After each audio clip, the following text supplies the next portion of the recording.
약혼을 발표하고 며칠 후 허니처치 부인은 루시와 그 피아스코를 이웃에서 열리는 조촐한 원유회에 데려갔다. 자신의 딸이 번듯한 남자와 결혼할 것임을 사람들에게 알리고 싶다는 자연스러운 소망 때문이었다. 세실은 기실 번듯한 정도가 아니었다. 그는 외모도 매우 준수했다. 그의 날렵한 몸이 루시와 보조를 맞추어 걷는 모습이나 희고 갸름한 그의 얼굴이 루시의 말을 들으며 조용히 반응하는 모습은 보는 것만으로도 흐뭇함을 안겨주었다. 사람들은 허니처치 부인을 아낌없이 축하했는데 그건 사교적 실수에 해당하지만 어쨌거나 부인은 그런 축하를 받아 즐거웠고 캐캐묵은 몇몇 노인들에게 세실을 소개하는 부주의를 저질렀다. 차 마시는 시간에 작은 사건이 일어났다. 커피잔이 루시의 실크 드레스로 엎어진 것이다. 루시는 태연한 척했지만 그런 일에 태어날 수 없는 허니처치 부인은 루시를 집 안으로 끌고 들어가서 하녀에게 드레스를 손보게 했다. 그런 일이 벌어지는 동안 세실은 노부인들 곁에 홀로 남아 있었다. 그들이 돌아왔을 때 세실은 아까만큼 유쾌한 상태가 아니었다. 이런 모임에 자주 가시는 편인가요? 돌아오는 마차 안에서 그가 물었다. 이따금요. 원희회가 즐거웠던 루시가 대답했다. 시골 사교계는 원래 이렇습니까? 그렇다고 볼 수 있어요. 어머니, 그렇죠? 사교 모임은 아주 여러 종류지.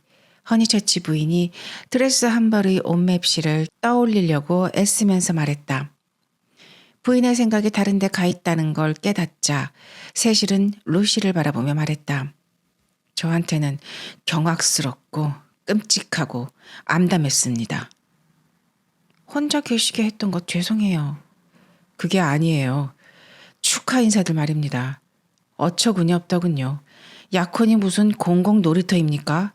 알지도 못하는 사람들이 다 와서 싸구려 소감들이나 던지고 가다니 쓰레기장처럼 느껴졌어요. 게다가 그 능글맞은 노파들이라니. 어쩔 수 없이 겪을 부분이라고 생각해요. 다음에는 지금처럼 우리한테 관심을 기울이지 않을 거예요. 하지만 내 말은 분위기 전체가 문제라는 거예요. 약혼이란 사적인 일이고 그에 걸맞게 대접을 해야 해요. 그리고 대접을 받아야 하고요. 노파들이 세실과 루시의 약혼을 기뻐할 때 그들 저편에서는 미소 지은 것은 세대와 세대를 이어주는 정신이었다. 약혼이란 지상의 생명이 계속 이어질 것을 약속하기 때문이다. 그와 달리 세실과 루시가 생각하는 약혼이란 개인적인 사랑이었다. 그래서 세실은 화가 났고 루시는 세실의 분노를 이해했다. 그래요. 피곤한 일이죠. 테니스라도 치겠다고 빠져나가지 그랬어요? 저는 테니스를 안 칩니다. 적어도 사람들 앞에서는요. 제가 사는 지역에는 운동 같은 걸 할 만한 낭만이 없지요. 제가 가진 낭만은 이탈리아화된 영국인의 낭만입니다. 잉글레즈 이탈리아 나토요? 그것은 악마의 화신이다. 이 속담을 아십니까? 그녀는 몰랐다. 그리고 그 속담이 로마에서 어머니와 함께 겨울 한철을 조용하게 보낸 젊은이에게 들어맞는 것 같지도 않았다. 하지만 세실은 약혼 이후 자신의 실제 상태와는 거리가 먼 코스모폴리탄적 악당을 흉내내는 습관이 들었다. 사람들이 저를 못마땅하게 여긴다고 해도 어쩔 수 없습니다. 저와 다른 사람들 사이에는 도저히 없앨 수 없는 장벽들이 있거든요. 제가 그걸 받아들일 수밖에 없겠지요. 한계가 없는 사람은 없잖아요. 하지만 어떤 한계들은 우리에게 강제되기도 하지요. 어떻게 해요? 스스로 울타리를 치고 세상과 떨어지느냐 아니면 다른 사람들이 친 울타리 밖으로 밀려나느냐 하는 것은 차이가 있습니다. 차이라뇨? 허니처치 부인이 갑자기 두 사람의 대화에 끼어들었다. 무슨 차이가 있다고 그래? 울타리는 울타리일 뿐이야. 더군다나 같은 장소에 있는 거라면. 저희는 행동의 동기에 대해서 이야기하고 있습니다. 세실이 허니처치 부인의 간섭에 약간 짜증을 느끼며 말했다.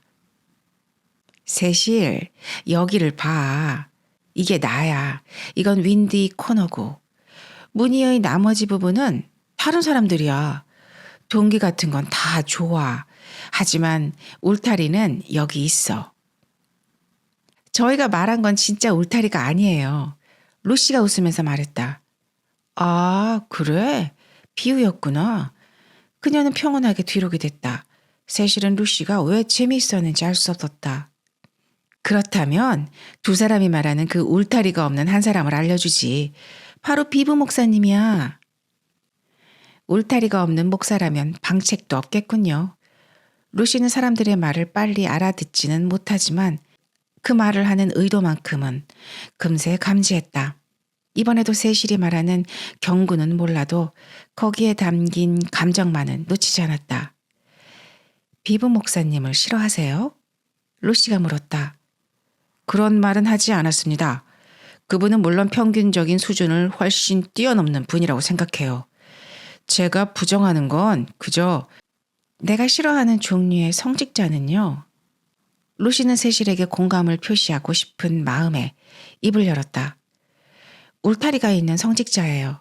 그중에서도 가장 싫어하는 건 이거 목사예요. 피렌체에 있는 국교의 주재 목사 말이에요.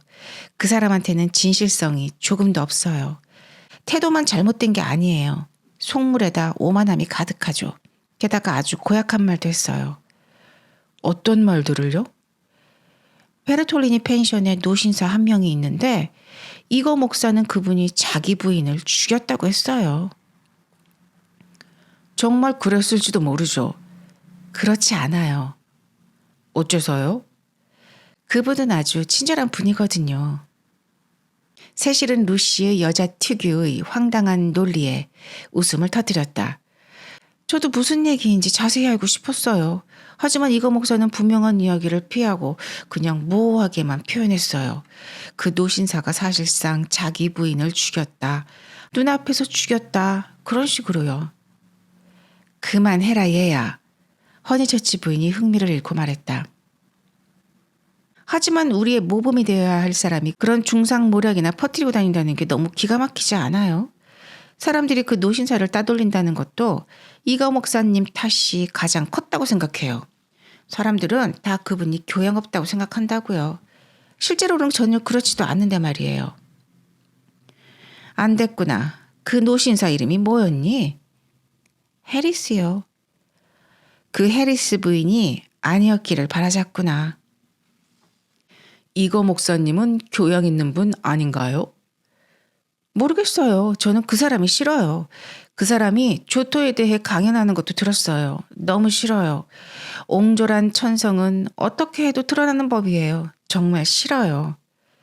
얘야 진정해라. 귀청 떨어지겠다. 왜 그렇게 소리를 지르니? 두 사람 다 성직자들 욕은 그만해. 허니처치 부인이 말했다. 그는 미소 지었다. 이거 목사에 대한 루시의 격렬한 비난은 무언가 어울리지 않았다. 시스티나 예배당 천장에 갑자기 레오나르도 다빈치의 그림이 나타난 것 같았다. 그는 그녀의 자리는 그곳이 아니라는 걸 알려주고 싶었다. 여자의 힘과 매력은 신비로움에 있지 맹렬한 성토에 있지 않았다. 하지만 그런 성토는 생기의 징표가 될 수 있었다. 그것은 그녀의 아름다움을 어그러뜨렸지만 그녀가 살아있음을 보여주는 것이기도 했다. 저는 참 복이 많은 사람입니다. 그가 결론을 내렸다. 런던에 있을 때는 런던을 떠나서는 못 살 것 같다는 생각이 듭니다. 그런데 시골에 와보니 역시 똑같은 생각이 드는군요. 어쨌거나 새와 나무와 하늘은 우리 인생에서 누릴 수 있는 가장 멋진 것들이고 그와 더불어 사는 사람들도 가장 훌륭한 분들이라고 믿습니다. 물론 열의 아홉은 그런 사실을 전혀 인식하지 못한다는 게 문제지만요.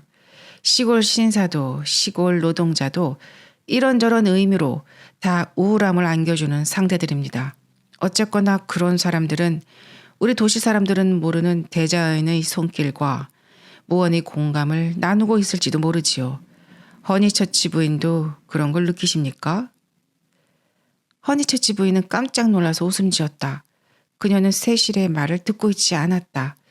마차의 좁은 앞자리에 약간 짓눌린 상태로 앉아있던 세실은 다시는 재미있는 이야기를 않겠다고 다짐했다. 루시도 그의 말을 듣지 않기는 마찬가지였다. 그녀의 주름진 이마를 보건대 아직도 분노가 풀리지 않은 듯했다. 갑자기 도덕성 훈련을 지나치게 한 탓이라고 그는 결론을 내렸다. 그로서는 그녀가 8월 숲의 아름다움을 이토록 깨닫지 못하는 게 안타까웠다. 어머님의 말씀을 받아들여서 우리 둘 다 이제 성직자들을 그만 미워합시다. 여기가 어딥니까? 썸머 스트리트죠, 물론. 루시가 정신을 차리고 대답했다. 숲이 열리면서 세목골의 경사진 초지가 나타났다. 초지의 두 면에는 작고 예쁜 별 장식 주택들이 늘어서 있고 나머지 한 면에는 단순하지만 돈을 들인 티가 나는 석조 교회 건물이 멋진 지붕널로 덮인 첨탑을 자랑하며 서 있었다. 비브 목사의 관저도 교회 근처에 있었다. 전체적인 풍광이 유한계급의 성지이자 중심지라기보다는 스위스 알프스산의 한 자락 같았다. 이 풍경을 망가뜨리는 것이 하나 있었으니 그것은 바로 두 가구 연립형 빌라였다. 바로 이 집들이 세실의 약혼과 중요도를 겨루었던 장본 집으로 그가 루시를 얻던 그날 오후에 해리오트웨이 경이 매입했다. 두 가구 가운데 한 채의 이름은 시시였고 다른 한 채는 엘버트였다. 이 이름들은 정원 출입문에 고딕체로 새겨져 있었을 뿐만 아니라 현관 입구에도 아치의 반원꼴을 따라서 블록체로 박혀 있었다. 엘버트에는 사람이 살았다. 옹색한 정원에는 제라늄과 로벨리아 그리고 윤을 낸 조개 껍데기들이 반짝거렸다. 엘버트의 작은 창문에는 노팅엄 레이스로 깨끗하게 덮여 있었다. 시시는 새를 놓을 예정이었다. 도킹 부동산 회사에서 울타리에 기대 세워놓은 세 개의 광고판이 그리 놀랍지 않은 내용을 전달하고 있었다. 시시의 앞마당은 이미 잡초가 우거졌는데 손수건만한 잔디밭에는 노란 민들레가 가득했다. 이곳도 엉망이 됐어. 모녀가 반사적으로 소리쳤다. 썸머 스트리트도 이제 예전 같지 않을 거야. 마차가 지나가는데 시시의 문이 열리더니 신사 한 명이 나왔다. 멈추게. 허니처치 부인이 양산으로 마부를 건드리며 소리쳤다. 저기 해리경이 나오네. 이제 이야기 좀 들어보자. 해리경, 저것들을 당장 허물어버려요. 해리 오토웨이 경이 마차로 다가와서 말했다. 허니처치 부인, 저도 그러고 싶습니다. 하지만 그럴 수가 없어요. 플렉 할머니를 내보낼 수가 없는걸요. 그러니까 하는 말이에요. 그 할머니는 계약서에 서명하기 전에 미리 나갔어야죠. 아직도 자기 조카가 주인이었을 때처럼 집세도 안 내나요? 제가 어떻게 하겠습니까? 나이도 많은데다 경우도 없고 침대에만 누워 지내는걸요. 네, 보내세요. 세실이 잘라 말했다. 세실은 빌라를 경멸해야 할지 아니면 그걸 경멸하는 해리경을 경멸해야 할지 망설였다. 두 번째 길이 더 유망해 보였다. 그렇다면 당장 세입자를 구하셔야겠네요. 은행원에게는 천국 같은 집이겠는걸요. 그가 비꼬아서 말했다. 맞습니다. 내 걱정이 바로 그거예요, 바이스 씨. 이 집은 엉뚱한 사람한테 관심을 끌 것 같아요.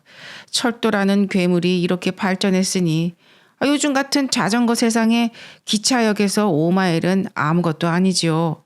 해리경이 흥분해서 소리쳤다. 그래도 아주 튼튼한 은행원이어야겠네요. 루시가 말했다. 해리경, 좋은 생각이 났는데요. 독신 할머니들은 어떤가요? 루시, 그렇게 된다면야 최고지. 그런 사람들을 알고 있어? 네, 외국에서 만났어요. 점잖은 사람들인가? 네, 하지만 지금은 집이 없어요. 지난주에 소식을 들었거든요. 테레사 앨런과 캐서린 앨런 자매예요. 빈말 아니고요. 딱 맞는 분들인 것 같아요. 비브 목사님도 그분들을 아세요. 제가 연락해서 편지 한번 드리라고 할까요? 그렇게 해주면 좋지. 그가 소리쳤다. 이렇게 해서 문제가 풀리는군. 정말로 기쁜 일이야. 추가 편의 그분들한테 내가 추가 편의를 제공해 드릴 거라고 말씀드려줘. 매매 중개료는 필요 없으니까. 망할 부동산 업자들 같으니라고. 거기서 보낸 사람들은 다 얼마나 끔찍했는지 몰라. 한 여자는 내가 편지를 보내서 사회적 지위를 물어보니까 임대료를 미리 주겠다고 답장을 하더군. 누가 그런 걸 신경 쓰나? 그리고 내가 파악한 몇 가지 근거들을 보니까 영 아니오시다였어. 사기꾼이든지 아니면 별로 존경받을 만한 계층이 아닌 것 같더라고. 그런 속임수를 쓰다니. 지난주에는 인생의 어두운 면을 아주 많이 봤지. 앞날이 창창한 사람들이 속임수를 쓰더라 이거야, 루시. 속임수를 썼다고. 그녀는 고개를 끄덕였다. 제가 드릴 말씀은 루시하고 그 할머니 처녀들하고 연결짓지 말아달라는 거예요. 허니처치 부인이 끼어들었다. 저는 그런 유형의 사람들을 알아요. 좋은 시절은 다 지나가고 낡은 가구들이나 끌고 와서 온 집안을 퀴퀴하게 만드는 사람들을 만나고 싶지 않군요. 슬픈 일이지만 저라면 끝이 가까운 사람보다는 장래가 있는 사람들에게 새를 놓고 싶을 것 같습니다. 저도 이해합니다. 하지만 말씀하신 대로 슬픈 일이죠. 해리경이 말했다. 엘렌 자매분은 그런 분들이 아니에요. 루시가 소리쳤다. 그런 분들입니다. 만난 적은 없지만 제 생각에는 이곳에 도저히 어울리지 않는 분들 같군요. 세실이 이어 말했다. 저 사람 말 듣지 마세요. 저희는 사람을 피곤하게 해요. 아휴, 피곤하게 만든 건 나지. 젊은 사람들 앞에서 내 문제를 주절거리면 안 되는데 말이야. 하지만 정말로 걱정이 되었어. 집사람은 나더러 조심 또 조심하라고 노래를 부르고 그야 물론 당연한 말이지만 별로 도움은 안 되더군. 그러면 제가 엘렌 자매분한테 편지를 쓸까요? 그래주면 고맙지. 하지만 허니처치 부인이 소리치자 그의 눈빛이 흔들렸다. 안 좋아요. 그 할머니들은 카나리아를 키울 게 분명해요, 해리경. 카나리아는 안 좋아요. 새장 밖으로 씨앗을 뱉어낸다니까요. 그러면 집에 쥐가 들죠? 여자들은 안 좋아요. 남자로 하세요. 그게 참... 남자들은 찻잔을 앞에 놓고 수다 떨지 않아요. 술에 취하면 그뿐. 자리에 누워서 잠들면 끝이에요.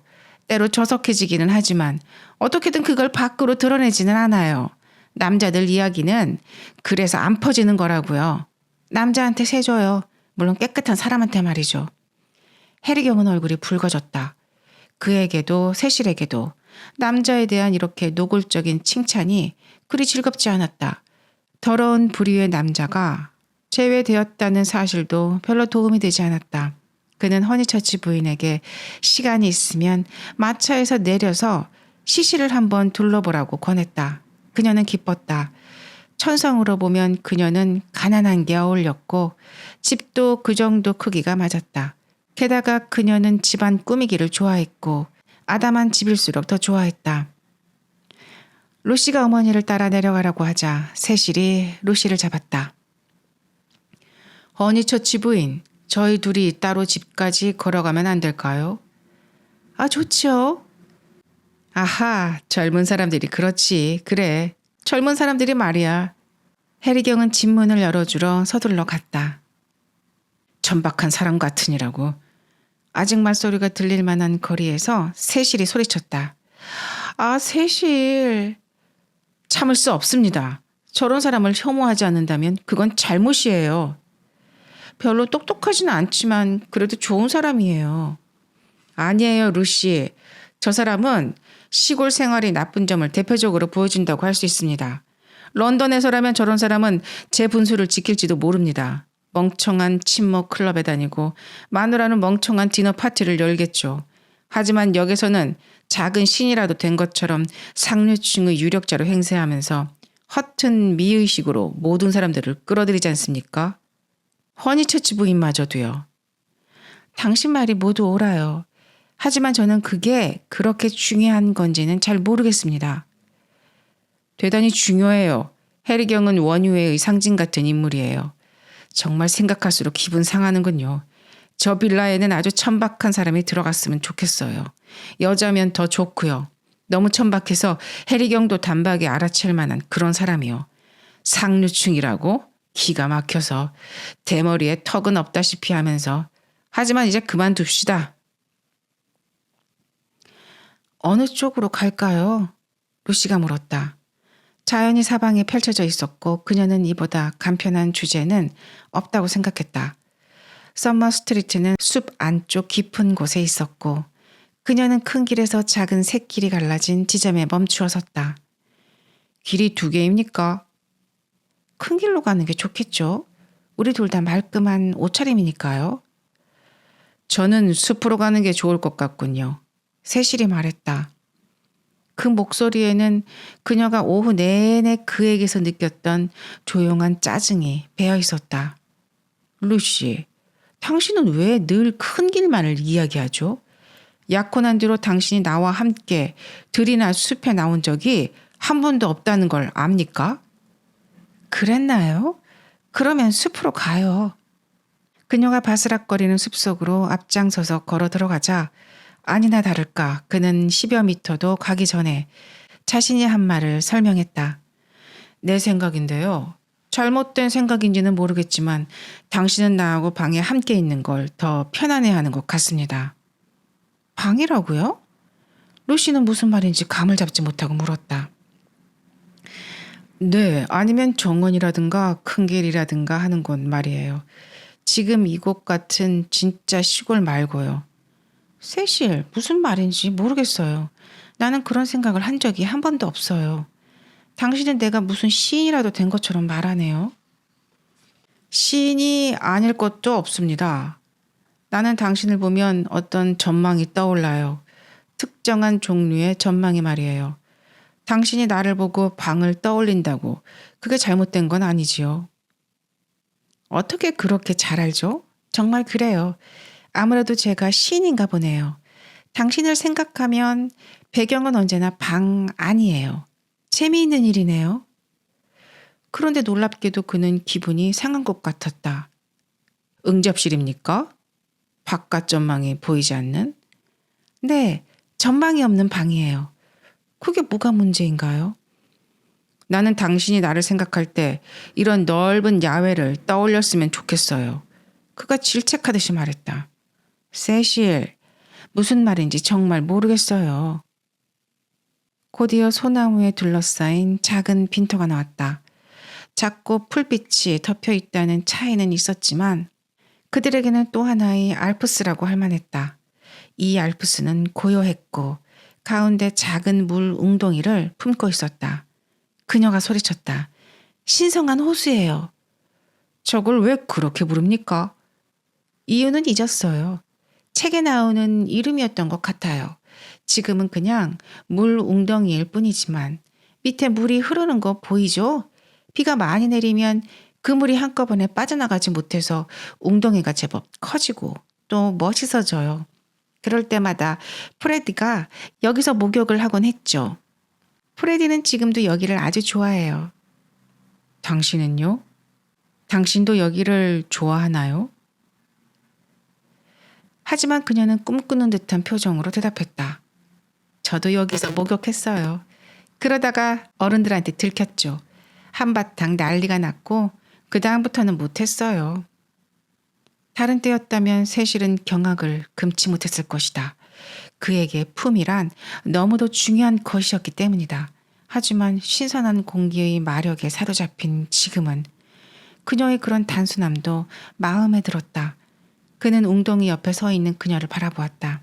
그녀의 말맞다나 말끔한 옷차림이었고 그 모습은 이파리도 없는 초록의 세상에 불쑥 피어난 눈부신 꽃과도 같았다. 누구한테 들켰나요? 샬럿이요. 그때 저희 집에 와 있었거든요. 샬럿. 샬럿이었어요. 불쌍한 여자.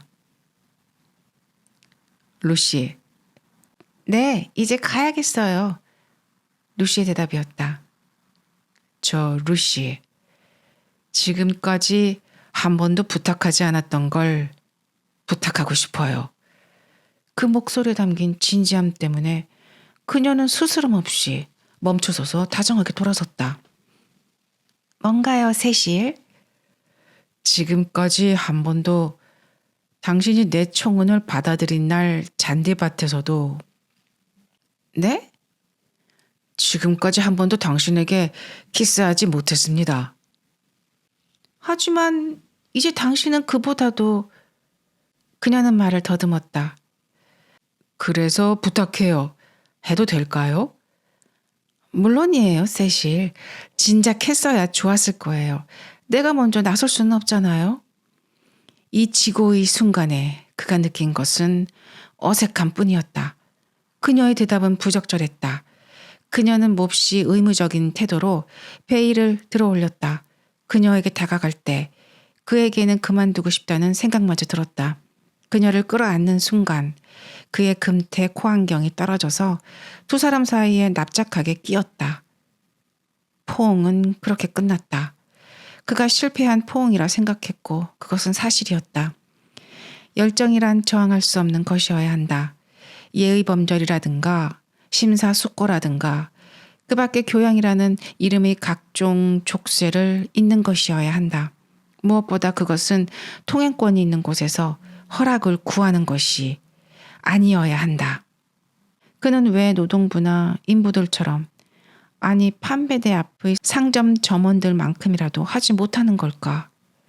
그는 방금 전의 장면을 고쳤었다. 루시가 물가에 꽃처럼 서 있었다. 그가 달려들어 끌어안았다. 그녀는 그를 비난했지만 곧 받아들였고 그 후로 내내 그의 남자다움을 존경했다. 여자가 남자를 존경하는 건 남자다움 때문이라는 게 그의 믿음이었다. 이 한 번의 포옹 이후 그들은 침묵 속에 물가를 떠났다.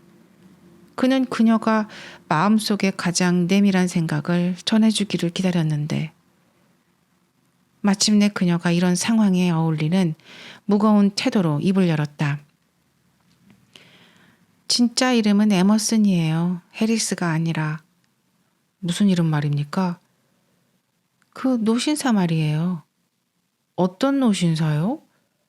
아까 말씀드린 노신사요. 이거 목사가 못되게 굴었다는. 이것이 그들이 나눈 대화 가운데 가장 내밀한 대화였음을 그는 알지 못했다.